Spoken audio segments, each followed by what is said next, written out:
Hey everyone, welcome back to the channel.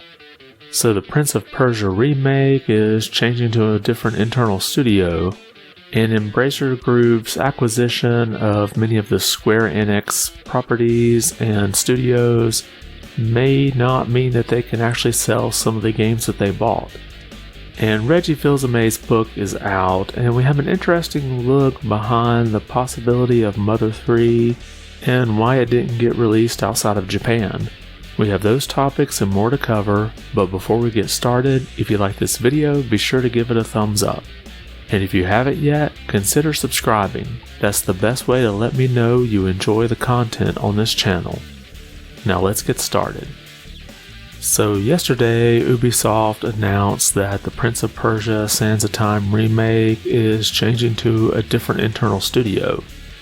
You can see this announcement here. Hello Prince of Persia fans, the development of Prince of Persia The Sands of Time remake will now be led by Ubisoft Montreal.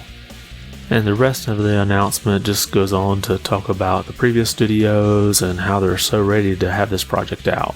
So this was originally announced in 2020 and it's already been delayed several times after a reveal trailer brought about a lot of criticism, especially for the graphics. Now its last scheduled release date was supposed to be sometime during Ubisoft's fiscal year, which would be ending in March 2023. But going back to the statement they released, it says that they will now take the time they need to regroup on the scope of the game to deliver you the best experience for this remake of an all-time classic when it's ready. So basically there's no telling how long it'll be before this game finally gets released. I kinda doubt we're gonna see it now by this March 2023 deadline, but I would always rather they delay the game than release something that's not that good. Next, when the announcement was made Monday that Embracer Group was buying a lot of the studios and IPs from Square Enix, most people assumed that the games that they bought, they would just go ahead and be able to release. Well, it may not be as clean cut as that. Let's take a look at this article from Games Radar. When asked during a Q&A session if Guardians of the Galaxy and Marvel's Avengers were included in the transaction, Embracer Group's CEO and co-founder responded, "All games that have been developed by the studio are included in the transaction." It isn't as simple as that though. The CEO goes on to explain, however, a number of external approvals are needed from external parties in order to close this transaction. Potentially, licensors could be one of those approvals needed. What this means is the license holders for the aforementioned games, i.e. Disney Marvel, would need to approve the transaction of their IPs to Embracer. This detail of the deal has left many Marvel's Avengers fans fretting over the future of the game in terms of its servers and whether they will remain to exist at all if Disney doesn't approve the deal. So basically, if Disney doesn't approve the deal, then Embracer Group can't keep their servers running and they can't sell any of Disney's IPs. Now personally, I don't see a reason why Disney wouldn't allow this, but I'm no expert on this situation. But it seems to me that if Disney likes money, they would just continue to allow games that are already out there to be sold and servers to continue to run to support that. But if I hear any change on this, I'll be sure to let you know here. Next, many of you are probably aware of the game Mother 3. This was released in Japan only and it's part of the Earthbound series. And many of us have wondered, why have we not ever seen this brought to the United States or North America? Well, Regie Fils-Aime has a little information on that. This coming to us from Nintendo Everything. Mother 3 was considered for Western digital release, possibly using Japanese version. Now, Reggie released his new book yesterday, and there's an audio version that contains a bonus interview. And in the interview, he was asked whether or not it was worth bringing the game over. And he basically summarized that the first game for the NES didn't sell very well, and after looking back at some of the marketing, he thought it wasn't done very well. You combine that with the higher cost to localize the game, and it just wasn't a priority.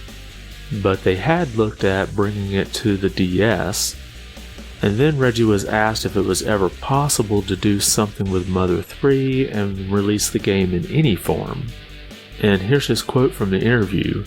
"There was a serious consideration during the Nintendo 3DS days, and as we launched the Wii U, that we should look at marketing the game available digitally through our digital storefront, because at that point the production and distribution costs are the minimum. We had already had conversations about having a group of games that were not localized, that it was the pure Japanese game made available, and we did that for a number of titles. They did okay. Mr. Iwata and I had conversations about Mother 3. What ended up happening is we launched the first Mother game called Earthbound Beginnings on the Wii U eShop. That's a sense of the conversations that were happening and the thought process. And who knows, if Mr. Iwata had not passed away, if maybe the Wii U had done better in the marketplace, maybe Mother 3 game would have made it at that point. So there were certainly conversations, but it would have needed to have been done the right way. So it looks like we were close to getting a release in North America, but unfortunately it was going to be the Japanese only language version. Now, in order for you to play an RPG that's in all Japanese and you don't know Japanese, you'd have to follow some type of guide to walk you through the game, which to me doesn't sound like a whole lot of fun.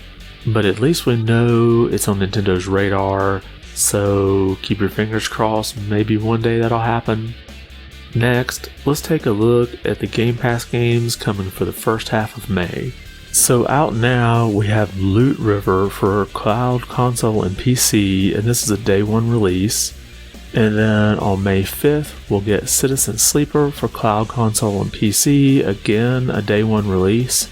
Then on May 10th, we have Danganronpa 2 Goodbye Despair Anniversary Edition for Cloud, Console, and PC. Then we have a Eiyuden Chronicle Rising for Cloud, Console, and PC, also a Day 1 release. And This War of Mine Final Cut for Cloud, Console, and PC. And then on May 12th is NHL 22 for console via EA Play.